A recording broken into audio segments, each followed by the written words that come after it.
कभी आपने किसी का सिर आसमान में और पैर जमीन पर देखा है? अफ्रीका के मैदानों में चलता है एक ऐसा प्राणी जिसकी गर्दन इतनी लंबी है कि वो बादलों से हाय हेलो कर सकता है। ये है जिराफ, दुनिया का सबसे लंबा जमीनी जानवर। औसतन 18 फीट ऊंचाई और गर्दन पूरे 6 फीट लंबी, यानी जितनी लंबी आपकी दादी की अलमारी। जिराफ का जन्म जमीन पर गिरकर होता है। हाँ, लगभग 6 फीट की ऊंचाई से बच्चा धड़ाम से गिरता है, जैसे कोई गुदगुदा तकिया फर्श पर फेंका हो।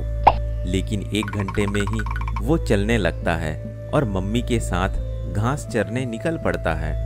ऐसे आत्मनिर्भर बच्चे तो इंसानों में भी मुश्किल से मिलते हैं। जिराफ की गर्दन बड़ी तो है, लेकिन मजेदार बात यह है कि उसमें सिर्फ 7 हड्डियां होती है, बिल्कुल इंसानों जैसी।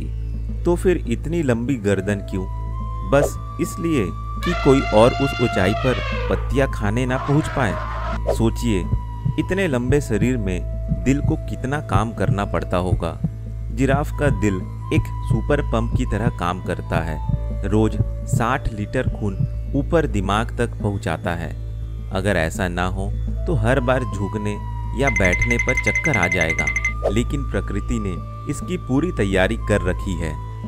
जिराफ झुंड में रहते हैं, लेकिन एकदम शांत, ना शिकार करते हैं ना किसी को तंग करते हैं।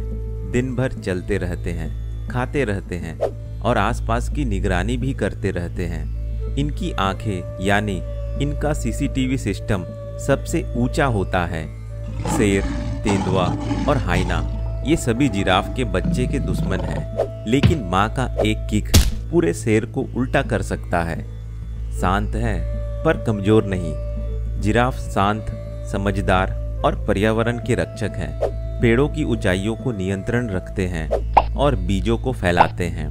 लेकिन जब जंगल सिकुड़ रहे हैं और जिराफों की संख्या भी, उनकी लंबाई बड़ी है, लेकिन उनकी सुरक्षा की जरूरत उससे भी बड़ी। ऊंचाई सिर्फ दिखावा नहीं, एक जिम्मेदारी है। जिराफ सिखाते हैं कि सबसे ऊपर रहकर भी विनम्र कैसे रहा जाता है।